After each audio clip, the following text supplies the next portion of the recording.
showing you C6, Claimant's Exhibit 6, and email from yourself, Victoria White, dated October 2nd, 2018. Is this the email you communicated to Ms. White about the scheduling change? Yes, it is. And how did Ms. White respond to this email? She replied that she was not going to be able to work on Fridays. She had, I believe, mentioned that in the email, she responded by email that she had not let us know that she was pregnant. Not only was she pregnant, but it was a high-risk pregnancy, and she needed to take off those Fridays for frequent doctor visits. And upon receiving, I'll show you the next page of C6. Is this the email from Victoria White to yourself and others dated October 3rd, 2018? Is this the email that you're referring to? Yes, it is. Now, in response to this email, did you take any further action? Well, yes, obviously, once she notified us that she was pregnant, not only pregnant, a high-risk pregnancy, we wanted to make sure that we had put in place any accommodations that are necessary based on whatever applicable laws or state laws there are. So we had responded to her that if we could have her doctor complete the necessary forms so that we can make sure we are applying any and all accommodations as needed. And up to this point, did you have any communications regarding this accommodation process with Ms. White in person over the phone? No, I don't believe I did. Right, and how did Ms. White respond when you requested for medical certification? She responded that she did not need to fill out the ADA form, that she did not have a disability due to her pregnancy, that she did not have a disability of any kind that would require her to take the days off. She then stated that she was not saying she needed the time off because of pregnancy or disability, but rather that she felt that was in her contract, that she only had to work those specific days. Right, I'm showing you an email on Exhibit C6, that's numbered 4, from Victoria White to yourself in October 9, 2018. Is this the email where you had reached those conclusions that she was not requesting time off due to a disability? Yes, that's correct. Yes. Neither pregnancy nor any other medical condition, she states. Okay. And after she informed you of this, did you make a decision about whether or not she was going to be required to work Fridays? Yes, I replied back to her clarifying that I thanked her for her clarification that she wasn't requesting these days off due to pregnancy, and that she did not have any other medical conditions that would require her for us to have to give her those days off. I then pointed out to her that in this section of the employment agreement, we have the right to change the schedule based on the office's needs, and that what she was referring to as a contract is not a contract, but rather it was an offer letter and an employment agreement, and that we can change the office hours, and we needed to change the office hours, so we were going to have her work those days. And did you communicate that to her via email? Yes, I did. And is that communication referenced in Exhibit C6 in the email labeled number 5 between yourself and Victoria? This is the one, yes. Now, at this point in time, were you aware that Ms. White suffered from rheumatoid arthritis? No, I was not. But at some point, did Ms. White inform you that she did have rheumatoid arthritis and needed an accommodation? I believe it was her response to this email after the previous one where she said she didn't have any medical conditions. She then replied to this one saying she had rheumatoid arthritis and was going to require the days off. And at that point in time, did you require Ms. White to complete any type of medical certification form? I believe in her response that she sent us, she had her doctor fill out the ADA form that we had previously sent her for pregnancy. She sent it back to us with the response completed by her medical office.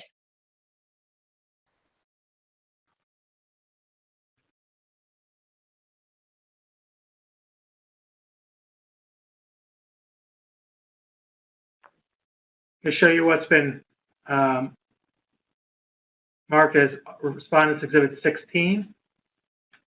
Is this the email where Victoria White, informed you that she would need 2 weeks off due to her rheumatoid arthritis flare-ups? Yeah, so on the paperwork, that this is the one where she replied back to us and sent us back the ADA paperwork, and on that it said not only did she need the day off, but she was going to get she needed 2 weeks off as well. And did the company approve Ms. White's request for 2 weeks off? Yes, we gave her the time off that was listed there. And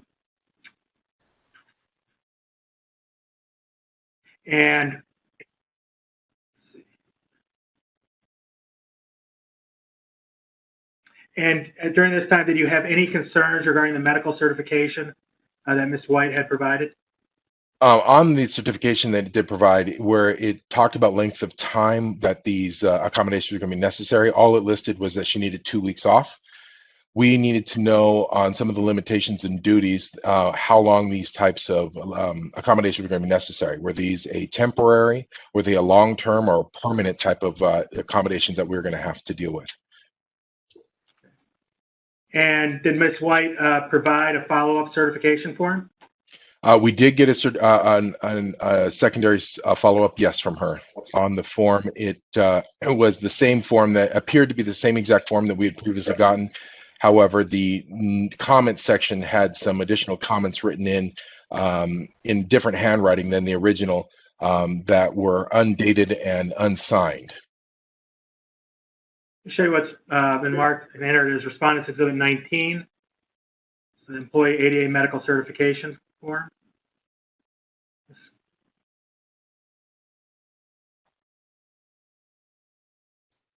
I'm going to show you the bottom of page New FIM 230 in the comments section. Were the comments listed in this comment section? Or actually, can you let me know which comments on this page weren't included in the initial certification form? Yeah, so at the bottom of this particular page that you're showing here, where it says comments, it says 3 months of restrictions depending upon symptom flares was not present on the original document we received. And what was deficient with this comment? I am sorry, I'm not understanding the question. Oh. What were your concerns with this comment? Several. One, there's no signature by any medical provider on it or date, and the handwriting is drastically different than the original. All right. And in response, and did Ms. White ever provide another follow-up certification to address that issue? She did. I'm showing you Respondents Exhibit number 20. And is this the third medical certification that Ms. White provided? It is. It appears to be, again, the original one that we received the first time. However, this time the comments from the medical provider were at the bottom of this page that you show here, and the comments section that previously had comments in it were now empty. And did Ms. White provide any further medical certifications after this one? I don't recall. I don't believe we asked for any further ones. I don't remember.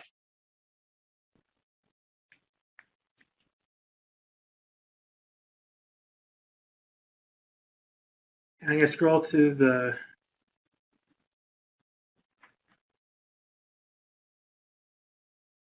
on the form. One of the questions asked the provider, how would your suggestions improve the employee's performance? And the response, there's this decreased schedule with extra day off on weekend to recover. Do you see that? That's correct. Yes.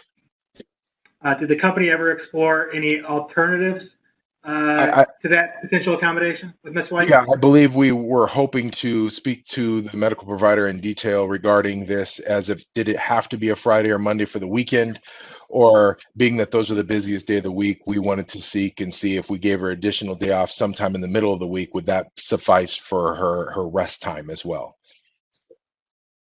Now, ultimately, did the company approve Ms. White's request not to work Fridays? Yes, she never worked a Friday for us that I'm aware of. Yeah.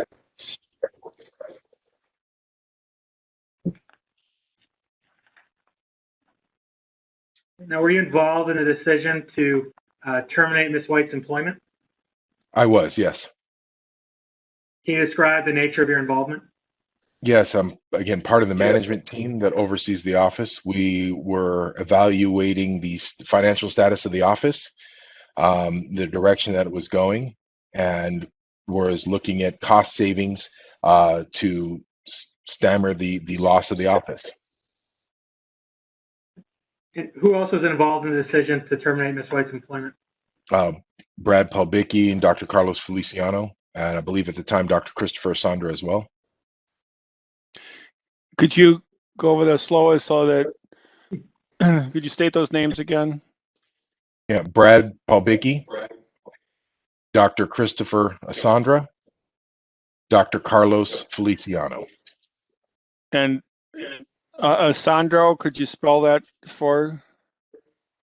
Asandra.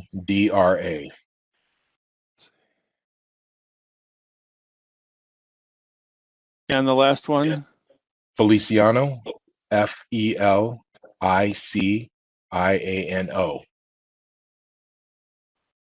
Thank you. Now, why did the company terminate Ms. White's employment? We actually eliminated the position, not necessarily terminated her.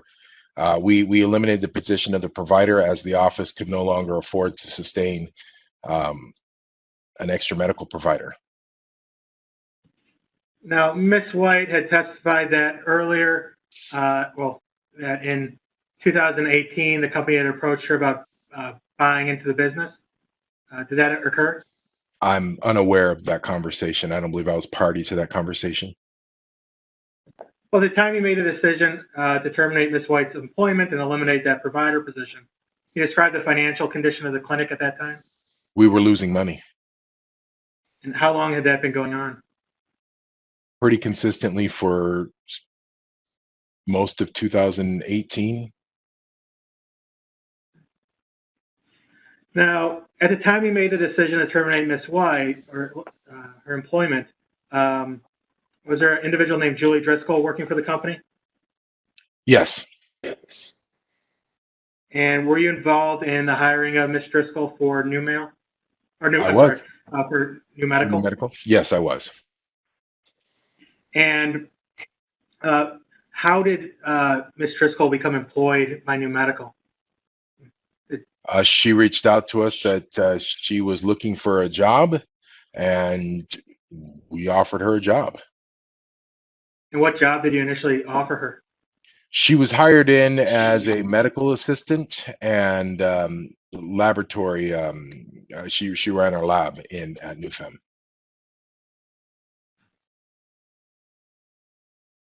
At some point in time, did she also start providing provider services, medical services to patients? Yes, she did. Yes. And how did that come about? We, at the time Julie was hired, we had, or shortly after Julie was hired, I don't remember the exact dates. We had two medical providers, a woman named Olga and Victoria White. Victoria White was obviously, we had come to find out she was pregnant. She was going to be going on pregnancy leave. Olga ended up leaving our employment, who was going to be covering for Victoria, obviously, while she was on pregnancy leave. And since we were down a provider and weren't going to have anybody when she left, we had to have Julie trained up as a medical provider. So, and while Julie was being trained to perform the medical provider services, was she also performing her other duties as medical assistant and lab, overseeing the lab? Yes, she was. She never stopped doing those things. Now, when you made the decision to terminate Victoria White's employment, why didn't you terminate Julie Driscoll's employment instead? Purely from a cost-saving sense, but Julie was running the lab, acting as a medical assistant, and doing the job as a medical provider. Julie was getting the necessary hours and had months of training into doing the lab work, as we were looking to have her be a lab director for multiple offices across the country. And how does one be, are there any licenses or certifications that are required for someone to be a lab director over multiple offices? Yeah, it's based on CLIA. It's a national organization that's run on a state level. Could you spell CLIA, please? CLIA. And they require a certain amount of experience working in a lab, running a lab before you can become a lab director. And she was well on her way to that time frame. Now, at that time, had Victoria White undergone any type of training to become a lab director? No.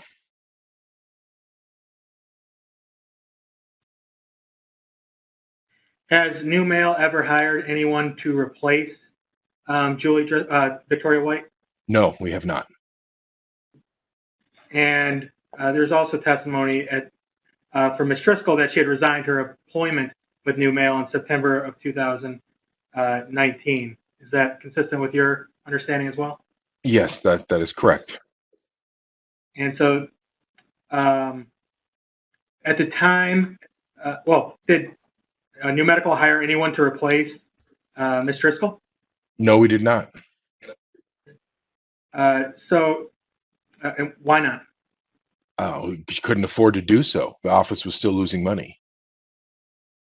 And so since Ms. Driscoll's resignation in September of 2019, who's been who's been seeing patients for NewFem?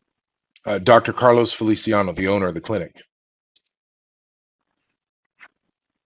And is it more cost effective in any way to have Dr. Feliciano treat patients at the clinic as opposed to hiring other providers?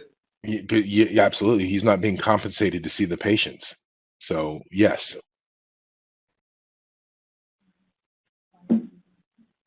Why don't you need to compensate Dr. Feliciano to see patients? Well, he's the owner of the clinic, and the office can't afford to give him any additional compensation. Pardon me.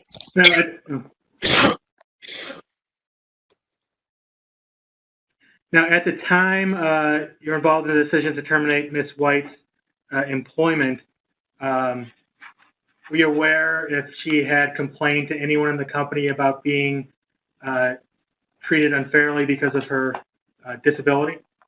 No, I'm not. I was not aware. At the time you made the decision to terminate Ms. White's employment, were you aware whether she made any complaints to anyone that the company was treating her unfairly because of her pregnancy? No. At the time you made the decision to terminate Ms. White's employment, were you aware whether or not she made any complaints regarding unlawful discrimination during her employment? No. No further questions.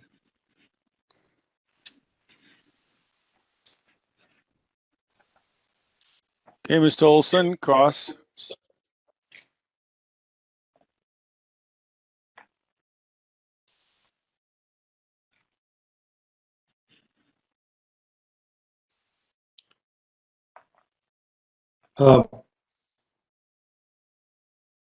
Where does Gabby work physically in relation to where your office is located?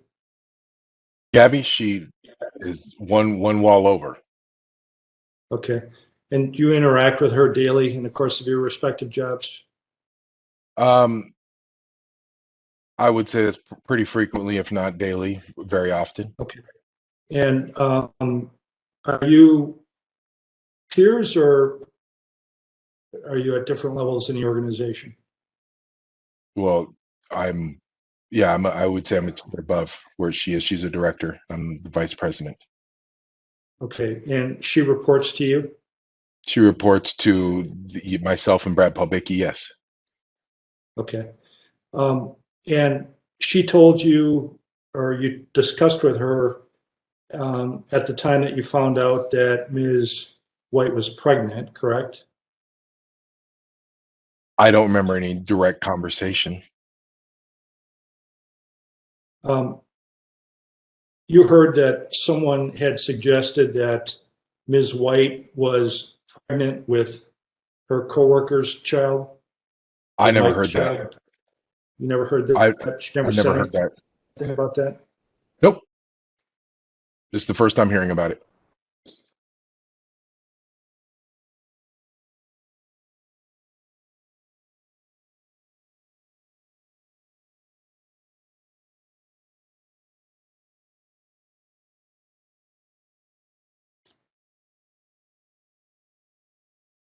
Now, you're aware that Ms. White had submitted a written resignation?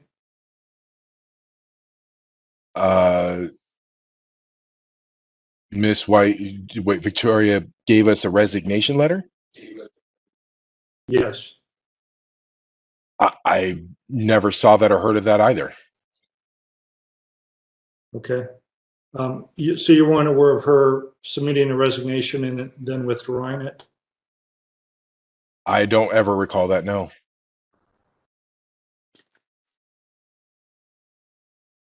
Now, so your understanding from the, I think it was 3 or so communications with Ms. White was that she needed to work 4 days per week. Is that correct?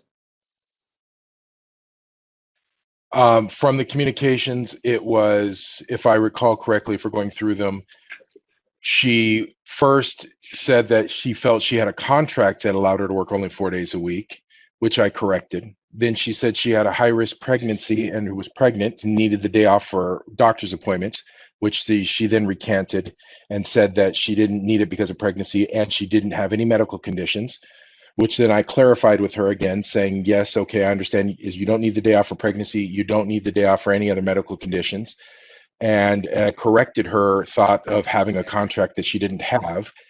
And then she came back and said she did in fact have a medical condition called rheumatoid arthritis that we were unaware of, and she was going to need that time off. Okay. Does that answer the question? Are you questioning, no, it doesn't. Were you questioning whether she actually had rheumatoid arthritis? No, not by any means. It's not my call to make. We just wanted to know if how long her disability was going to need to take. So were you aware that ultimately her doctor and her stated that she needed to work only 4 days per week? Yes. And you insisted 3 times that she needed to work 5 days per week, correct? Before we got the ultimate thing, yes. And you never changed that in terms of that, you never withdrew that requirement, did you? We obviously did. She never worked 5 days a week. Okay, you never told her that, did you? We never asked her to work 5 days a week once we got the final thing from the doctor. We never changed her Okay, well, schedule. Julie Driscoll was able to work 5 days per week, correct? I believe, yes, she was, yes. Okay, and one of the reasons that Driscoll was kept was that she was able, you used the term a minute ago, that she was working the necessary hours, right? I don't believe I made that statement at all. I believe I said that she was working she was doing the job of 3 people. She was working 3 different positions is what I believe my statement was. 5 days a week? She was working 5 days a week, yes. Uh-huh. And did you ever consider terminating Ms. Driscoll instead of Ms. White? No, as we said, Ms. Driscoll was running So 3 the answer different is no, jobs. you never considered, the answer is no, you never considered terminating Ms. Driscoll instead of Ms. White, is that correct? Again, yeah, no, we didn't terminate Miss White. Again, as I said, we eliminated her Well, position. you're And no, we saying did that not she consider quit, you didn't eliminating terminate Julie her? Driscoll's position. Hold it. We can't be talking over each other at dealing with the same time. In the situation So it's important that you answer. hold it a second. I'm giving the instructions, Mr. Olson, please, in the matter.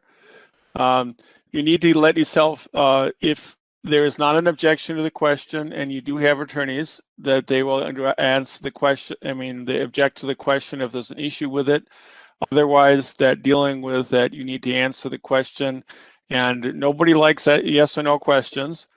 But dealing with in the matter that if it is a yes or no question and it's not objectionable, then you need to just answer the situation. And also, we can't have that back and forth because then we lose the content. We don't have I can't hear what either of you are saying if you're talking at the same time.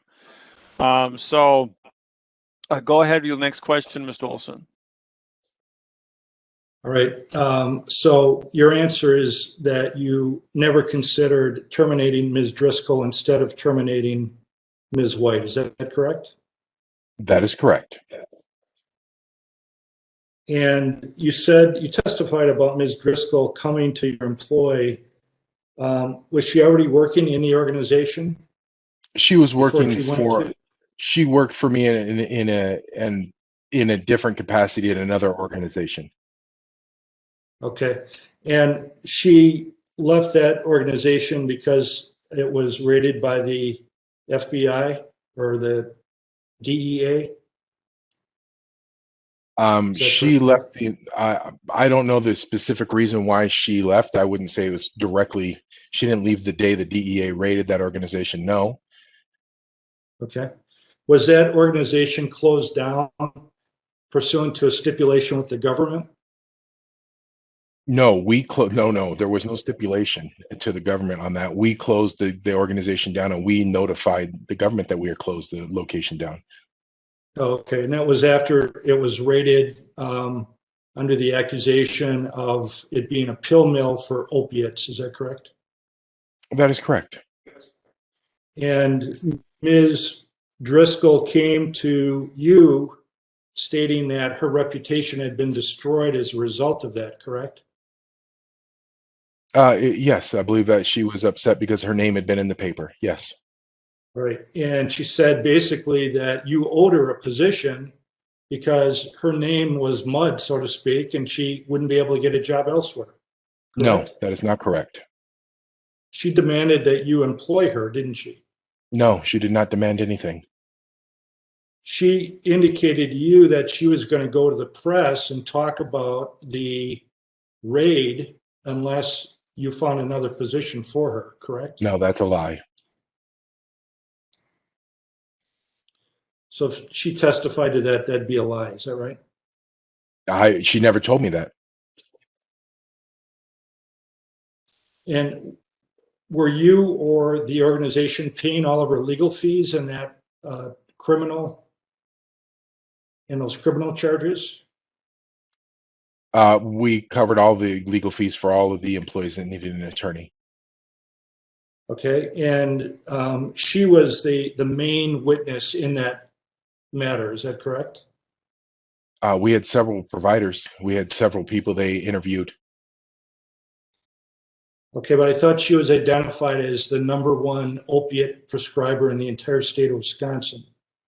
Wasn't she the main focus of that investigation and that raid? No, actually, Lisa Hofschultz was the main person they were investigating when they came through the door. They wanted 40-something charts, all related to Lisa, who I believe is under indictment, and none of us or Julie has been indicted, actually been cleared. Okay, so there's been no indictment. It was the previous, correct. It was the previous provider that before we took over that clinic that we had taken over from, that they were actually raiding and investigating. It had nothing to do with us directly. Okay, I thought you said that Ms. Driscoll was working for you in that organization. She was, but they were investigating a different provider who was the main provider there at the time. So any record that Ms. Driscoll was the highest opiate prescriber in the state of Wisconsin, that you disagree with that? Again, I I don't know the specific details. I do know that there was a newspaper article that said something to that nature or something, but again, it was taken out of context from my understanding. So your continued employment of her didn't have anything to do with you owing her something pursuant to that raid or the criminal charges. Is that correct? I don't understand your question. Yeah, you didn't owe her any favor. That's not why you kept her on. Is that your testimony? No, I don't owe anybody any favors. The note I took on your testimony was that Driscoll was getting the necessary hours. What did you mean by that? I don't believe I said that. Oh, getting the necessary hours. My apologies. Yes, I did say that. Getting the necessary hours to, again, CLIA, the state organization, to become a laboratory director that we are looking to have her oversee multiple offices of CLIA, requires a certain level of education as well as a certain number of hours working a lab. It takes 12 months to do so. So when I said that she was gaining the necessary hours, meaning she had already put in months of time working a lab, overseeing a lab to become a CLIA certified lab director. So how many hours or months did she have in? I don't recall. How many hours are required? It's 12 months. I believe she had at that point 9 or 10 months already under her belt, if I'm thinking back now. Is it 12 months full-time overseeing the lab or something else? I don't know the specifics, but I believe it is full time. Okay, well, she testified and she put in her letter that she was a lab assistant and she was doing 3 jobs. Were you aware that she was only putting 1/3 of her time into the lab? That would be a misrepresentation of what you're reading. She worked in the How lab much? as needed during the day. As a medical assistant, All and day. a laboratory assistant, that is what she's doing. She's working the lab. Okay, so was she a provider also? Not until the time when she was trained up by Victoria White. Right. And after White was terminated, she became the sole provider, did she not? She did for a short period of time, yes. Until when? Till she quit. And why did she quit? She wanted to move on. Did she tell you why she wanted to move on? Family reasons, she stated. The employment agreement with Ms. White, that had a 90-day notice period in it, did it not? I believe if they wanted to quit, they have to give us 90 days notice, yes. And we have to give Okay. 0 days notice if we're going to eliminate the position or terminate. Oh, so she had to give 90 days notice of leaving, but you didn't have to give her 90 days notice. Is that your understanding? That is my understanding. Okay, who drafted the agreement? One of our law firms? Okay, you didn't have any involvement in that, did you? I'm not an attorney. Okay, that's all I have for you. Thank you. Okay, do you have any redirect? Yes, Your Honor.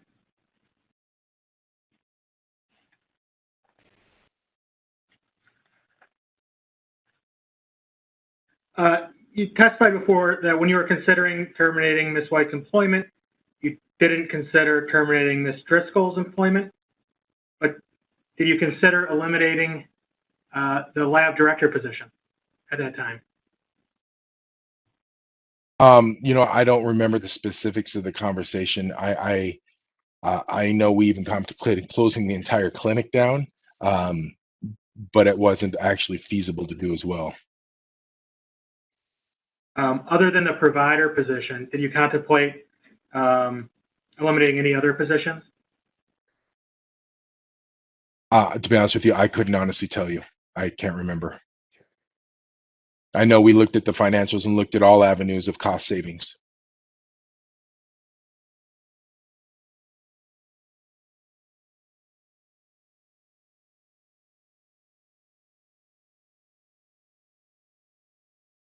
No further questions. Any recourse? No, thank you. Okay, then thank you very much, sir, and you're excused. Thank you, Your Honor. All right, sir, would you raise your right hand, please? Do you solemnly swear the testimony about to give in this matter be the truth, whole truth, and nothing but the truth? Yes, sir. Okay, then please state and spell your name. First name is Brad, last name is Pulbicki, B-R-A-D, last name is spelled P-A-L-U-B-I-C-K-I.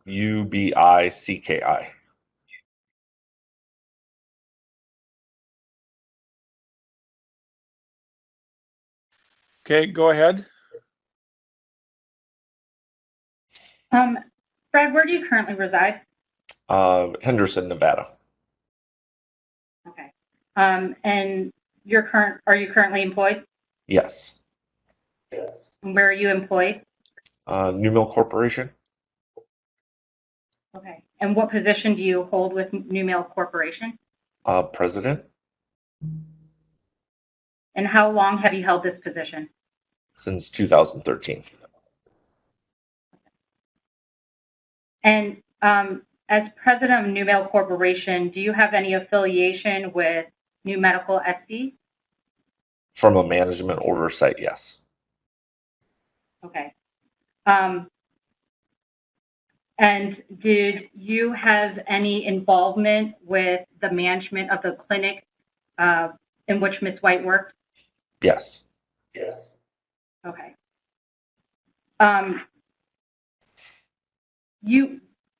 What's your involvement with Ms. White? Were you involved with her hiring? Yes. Okay. And what position did you hire her to fill? A secondary nurse practitioner position, along with our other mid-level Gen Hip at the time. Okay. And as a nurse practitioner, what do her general duties include? Generally, when we hired her specifically as a practitioner to be able to treat our patients, that would be able to, diagnose and prescribe and treat patients that suffer from the things that we treat. At any point was she hired to perform any duties or work the lab at the clinic? No. Okay. I'd like to show you what's been marked as Respondents Exhibit 4. It's already been entered into as an exhibit.